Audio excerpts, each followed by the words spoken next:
Hi guys, today we're looking at another source exam question here. Using these four sources in their historical context, assess how far they support the view that Robert Peel was a divisive and unpopular figure. So we're going to do things like we did before, got a quick activity to try and get your factual recall up. We'll go through each of the sources in turn and then I'll give you some ideas on what you could come up with yourself. And then instead of looking at a model paragraph, we're going to look at a model conclusion instead. As before, make sure you've got the sources in front of you. There's a copy on Schoology. It's going to be so much easier for you to do this if you've got the physical paper which you can doodle on, and if you've got two different highlighters, one colour for agree with the question, one colour for disagree with the question. That's exactly what you should be doing in the actual exam, so it makes sense for you guys to be doing it now as well. We've got another set of questions here. Again, if you can try and get 15 out of 30 without looking at the next answers, that would be a good sign that you're able to add the factual information you need to analyse these sources correctly.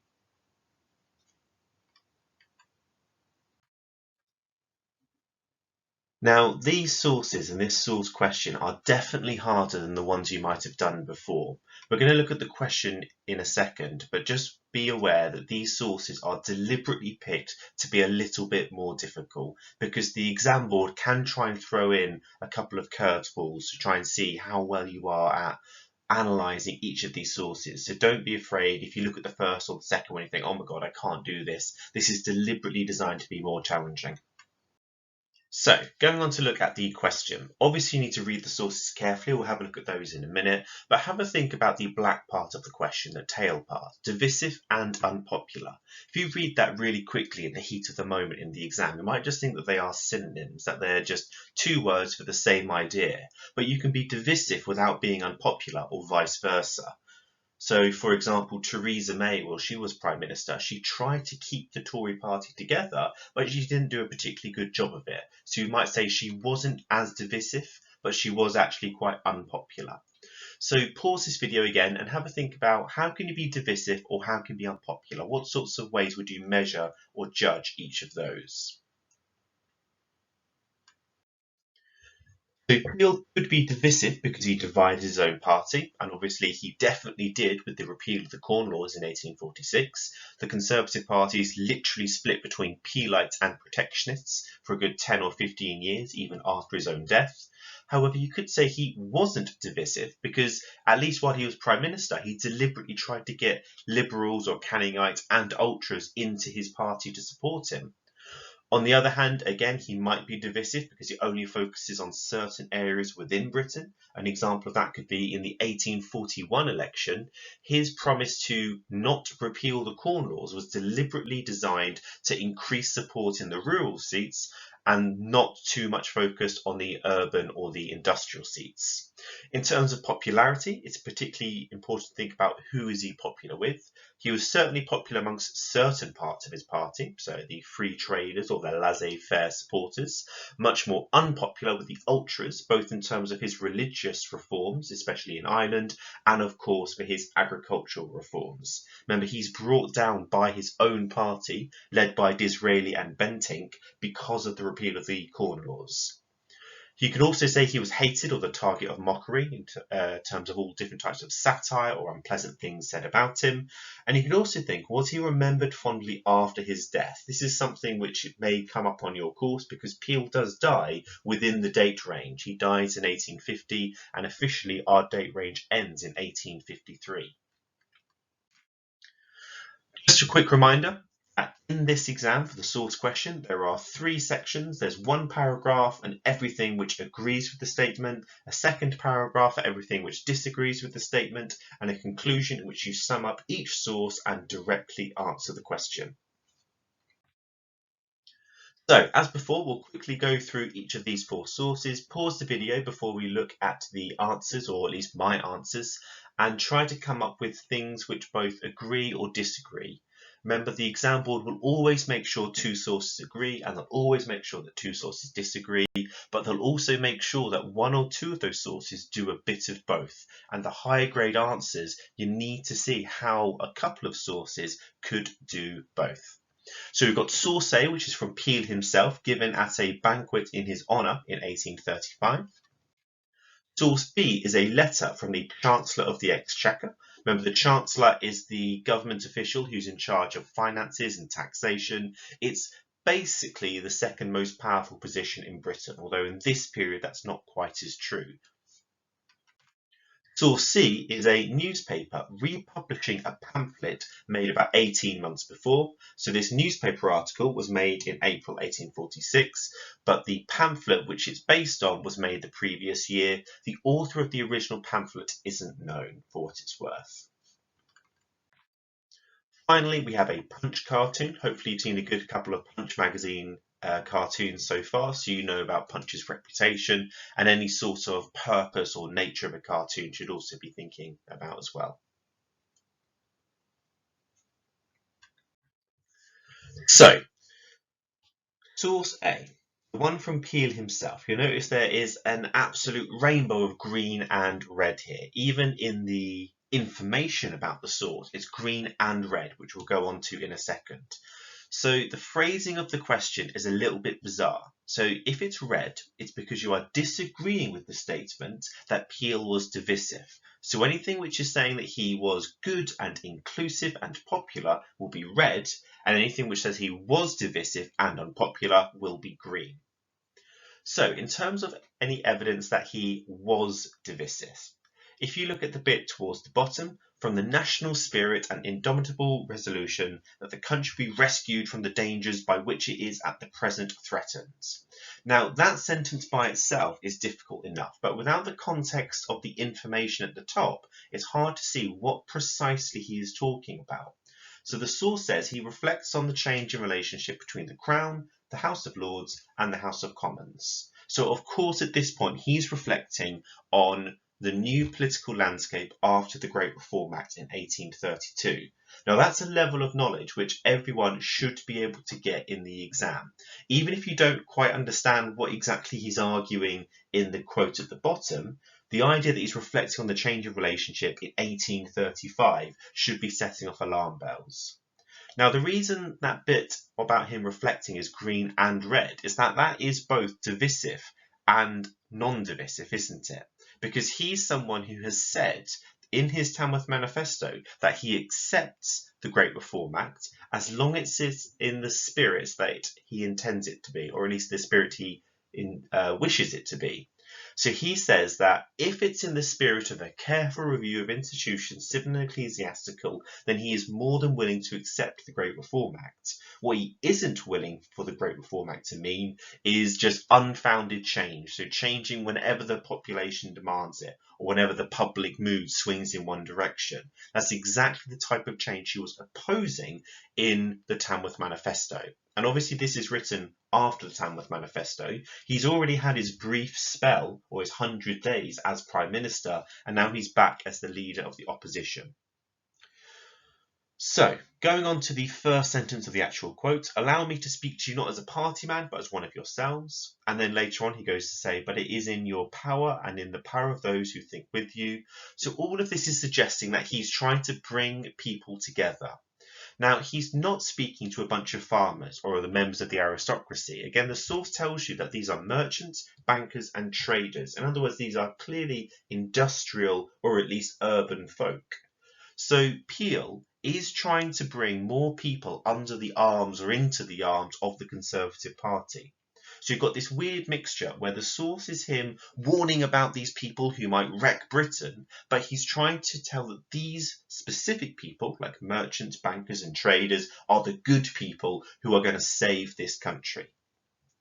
Now, in terms of the provenance of this, the nature, origin, purpose, it's the only one of the four sources which is written in the 1830s. He has been Prime Minister technically, but you remember that his 100 days was an absolute failure because it was in a minority government. He couldn't govern effectively, he couldn't pass laws effectively, so he stepped down and the Whigs came back under Melbourne. Now, this is a speech by him at the grand dinner in honour of him. So he's speaking to friends already. That means that the reliability of this source is a bit questionable. But more importantly, the representativeness of this source is highly questionable. Peel is speaking to allies who clearly like him and clearly support him, warning about the dangers of the country. It would be very different if he was on the hustings or if he was in the House of Commons. What he was saying would be very, very different. Going on to source B, we have a letter from the Chancellor of the Exchequer expressing his concerns about Peel's proposal to suspend the Corn Laws. And in this case, suspend basically means repeal. 2 months after this, in January 1846, Peel will officially announce that it's the government's intention to reduce the Corn Laws to 1 shilling per quarter. Now, the first paragraph, or at least the first part of the first paragraph, starts out by showing that Peel is an incredibly popular figure. So essentially, the second most powerful man in British politics is saying, I've just been used to following you no matter what because you're such an amazing leader. I've got habitual deference to the superiority of your judgment and such an entire confidence in the purity of your motives that I always feel great doubt as to my being right when I differ from you in my opinion. In other words, Henry Goulburn here says, if ever we've disagreed, I've tended just to assume that you're right and I'm wrong. So that shows that he was an incredibly popular figure, where even his Chancellor will change his own mind if Peel sets in a different direction. With all of that said in mind, Goulburn then goes on to say that Peel's decision to suspend and later repeal the Corn Laws will completely split the Conservative Party apart. Now, you've got this weird thing in the source exam where everything you mention has to be related to the source itself. You can't go onto a tangent for another half a page talking about the breakup of the Conservative Party, mentioning things like Disraeli and Bentinck, if it's not specifically focused on the source. But luckily you do have a part in which you can work that own knowledge in, which is the green section here. But if it be broken in pieces by destruction of confidence in its leaders, and I cannot but think that an abandonment of the Corn Law would produce that result. Now, if you read that last sentence, the bit in brackets, very, very quickly, you'll miss out the but, and you think, oh, he doesn't think that repealing the Corn Laws will result in the breakup of the Conservative Party. But again, just in terms of the sentence construction and the way that people spoke back then, you need to make sure you're reading these very, very carefully. Otherwise, you'd get completely the opposite result from what Goulburn is saying. So Goulburn in his source is saying that yes, you have been an amazing leader up to now, but if you continue down this path, you will be an incredibly divisive leader. So you've got a knowledge which can back up both of those points. Focusing on the green part, we do know that in 1846, Peel suffers a vote of no confidence from his own party. So he has to resign, he becomes a backbench MP, and he dies a few years later. Now, if you think about the last section at the bottom, a kind of minor point is that Goulburn is worried about precisely the thing that Peel was worried about in the Tamworth Manifesto 11 years previously, the idea of unrestrained democracy. Remember, democracy was a dirty word back then. Nowadays, we fully support, or at least you should fully support, every single man and woman being given the right to vote. But in the 1800s, that is a truly disgusting idea for all but the most radical.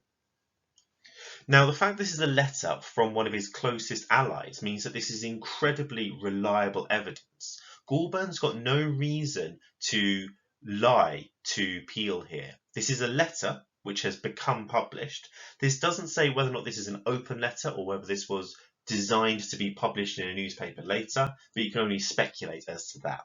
The important point is this is from his Chancellor. This is from someone that he selected to help lead the country's finances.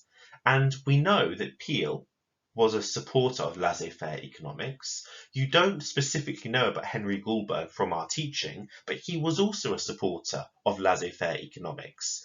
Again, it would be a reasonable guess in the exam for you to think that the Chancellor during Peel's premiership supported laissez-faire policies because he's the guy that would have been passing those. So the free trade budgets of 1842 and 1845 would be massively led by Henry Goulburn. And now, the man who supported free trade budgets doesn't want this massive free trade measure to be passed because he's worried about the impact on the Conservative Party. So it doesn't actually say in here that he doesn't like the idea, he's only concerned about the impact on the party. All of that suggests that he is incredibly authoritative, he's incredibly reliable, and you'd also suggest that this is fairly representative of the moderate conservative view on Peel's decision to repeal the Corn Laws. In other words, supporting it in principle, but being very scared about the political consequences for it.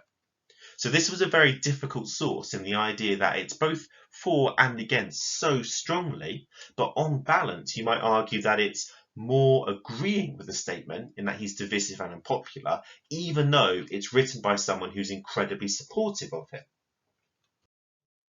Now, we've got a similar point to make in source C. So on balance, I would argue that this source, or at least the newspaper or the pamphleteer that made it originally, supports Robert Peel. That's kind of evident in the first sentence. So Robert Peel has been singularly unfortunate in the opinions held of him. In other words, he's been very unlucky that the Tories fear him, the Whigs hate him, and the Chartists affect to despise him. So that bit in green there, that second sentence, would strongly suggest that every single person hates Peel.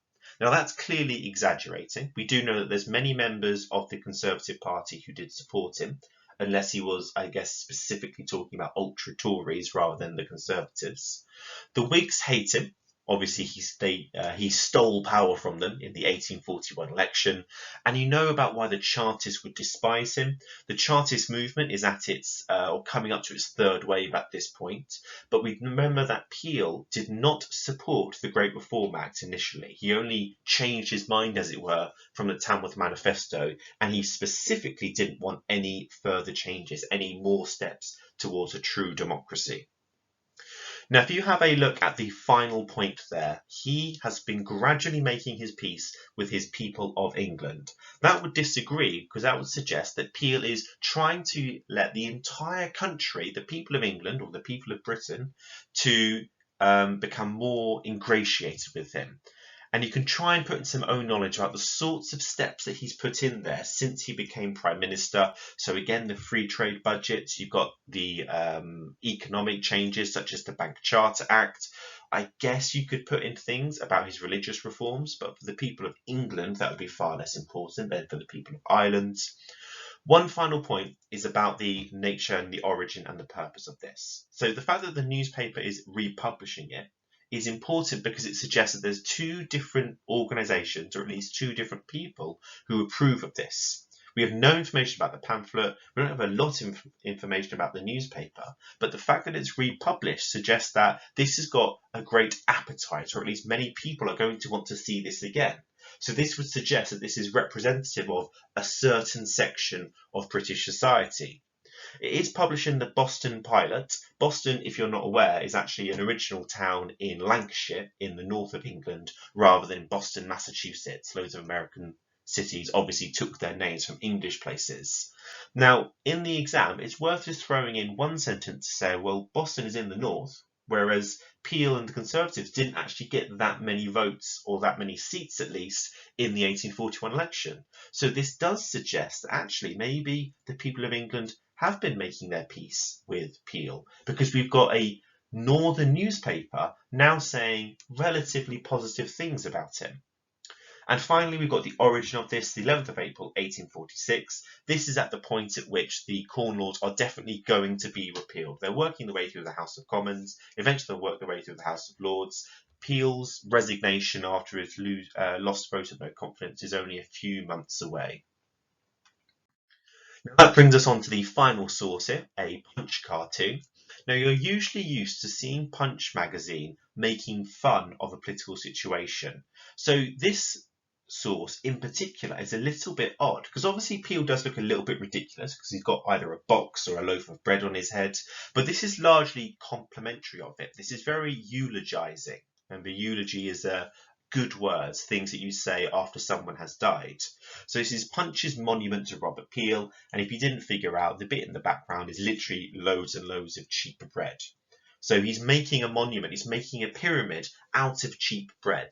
Now, if you think about any own knowledge about why bread was so important, the average poor person could spend up to 80% of their salary on bread. That is a ridiculous amount. That's why the Corn Laws were so punishing for the industrial middle class and the working class. The working class because they're the ones who are having to spend so much money. The middle class because their employees, or at least the people that their economy relies upon, are constantly demanding higher wages or lower prices because of the Corn Laws.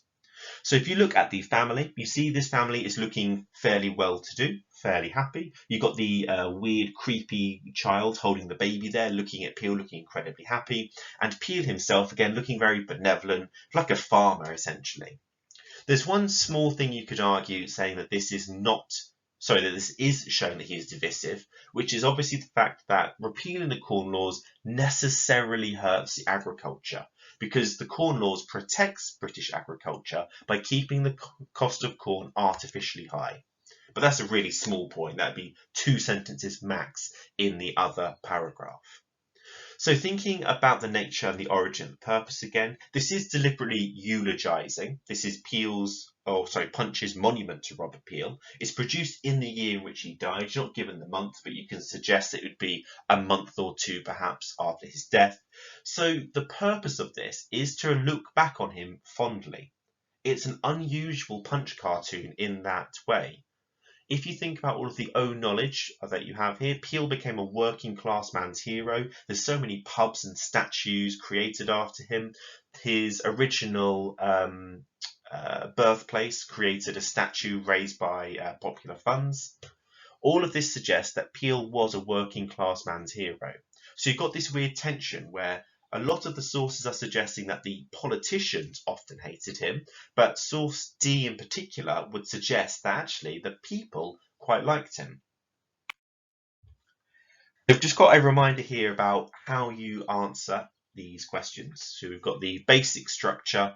Remember, each source needs a full analysed point. In other words, you need to start with the content. So you're either describing it for source C or quoting it for the other sources and putting in your own words. And then you need to place it within the historical context. So that's comment on nature, origin, purpose, and own knowledge. And remember, the best answers are combining those two, rather than just I know blah blah, also it's a letter, talking about, like we said, this is Henry Goulburn, who's the Chancellor of the Exchequer, and therefore would be supporting his free trade policies, but is not supporting the repeal of the Corn Laws, for example.